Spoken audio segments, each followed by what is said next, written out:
Hi everyone, welcome to my flute YouTube lesson. My name is Theresa O'Hare.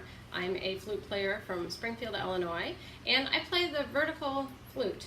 Yes, the vertical flute. This is a head joint from the Netherlands, from a place called the Flute Lab. And everything on the flute is exactly the same. The fingerings are the same, the keys are the same. As a matter of fact, the flute is the same, but instead of playing the flute this way, I play it this way. You see I have a neck strap and a little bit of a thumb brace, a couple modifications, but in general it works exactly the same as the regular flute. Today I want to talk about a composer, Louis Drouet. He was a 19th century French Romantic composer. One of the things in this etude that we want to notice, he was born in 1792 and died in 1873. So that makes him sort of in that bridge in post-classical, early romantic. In classical music, we all know that when we start a trill, we start the trill on the upper neighbor, like so. Right, that would be just a classical trill. But in French romantic music, we do not start on the upper neighbor anymore. So it starts right on the main note. In this case, it would be an A. And then whatever resolution or ornamentation that would follow the trill, we would put on to the next beat. So here it is. I found this beautiful little piece this afternoon. It's a little etude. Like I said, it's Louis Drouet. And you can see this etude starts off very simple. The tempo is adagio, so very slow. It starts out very simple, and then as the etude progresses, it gets harder and harder. The thing on this etude that we're going to pay particularly attention to is the melody in the beginning and how the melody repeats throughout the piece but continually becomes more complicated and more ornamented. Here's the beginning melody.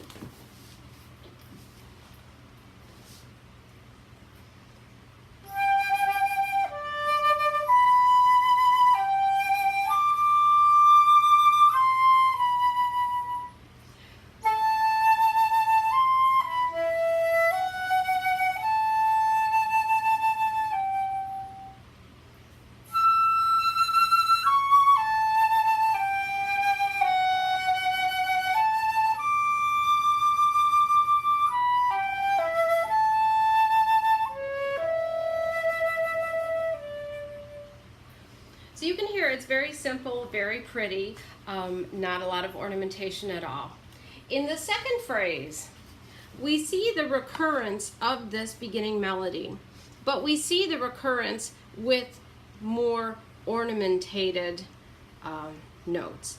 These notes are going to facilitate us going from one note, one melody note, to the next. I'm going to play for you first a redacted version of that second motive, and I want you to hear how simple it is without the extra notes.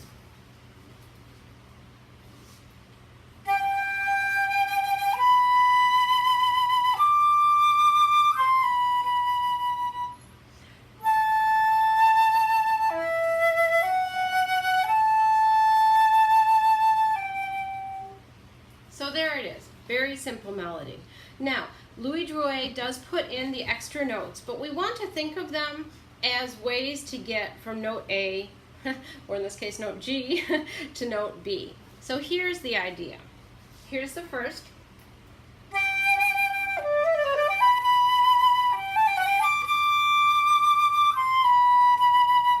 So we can hear that gradual flowing, I guess, to get to the top of that motive. Here it is again.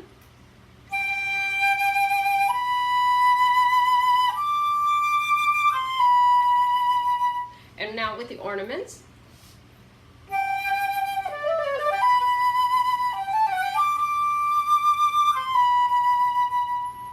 Second bit.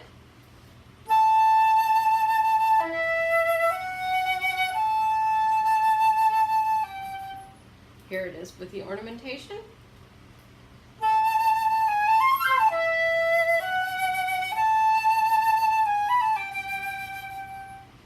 So as you can see, our melody stays very much intact, But the ways to get from the first note to the second to the third to the fourth becomes increasingly more complicated. Now, questions. I'm going to look at this third phrase here.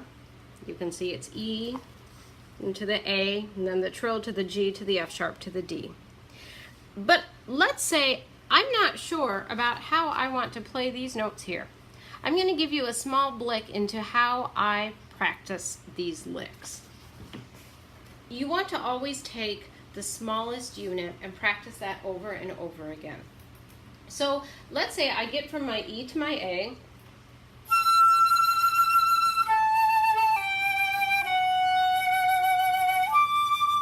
but I'm having trouble with this lick.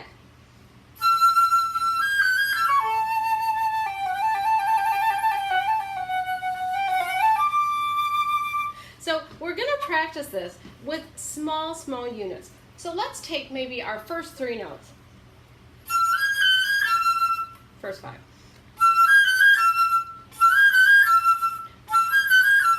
And we're going to do that over and over again until it becomes second nature, until we don't think about our fingers, we're not thinking about what notes we have to play, but it just comes. So we do that over and over.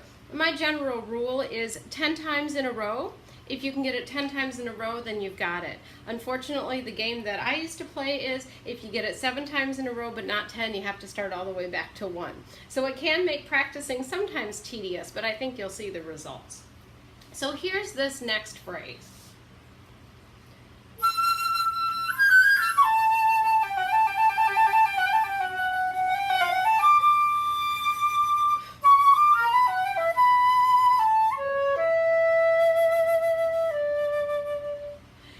Back to our original melodic idea.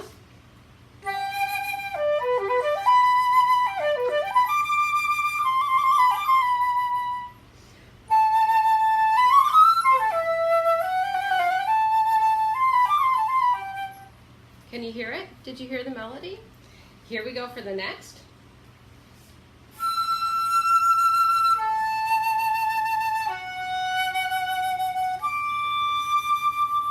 Cadenza.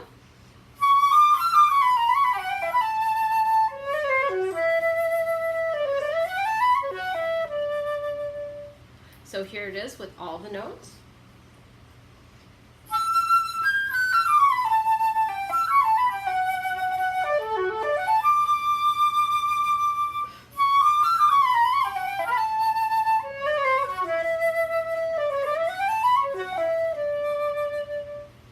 And so there it is. There is the first half of this beautiful Etüde by Louis Drouet.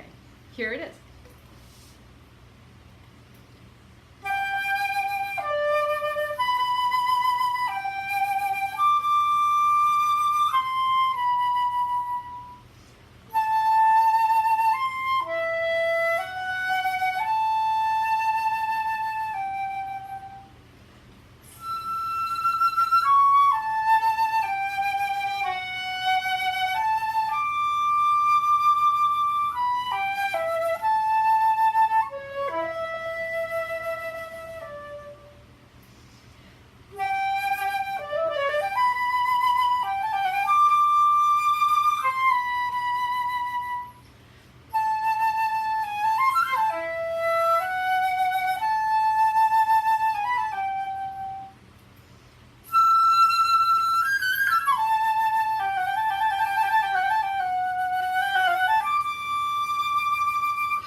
And there it is, the very first half of the Louis Drouet Etüde. So I hope you enjoyed this mini lesson. I look forward to seeing you in the future, and happy practicing.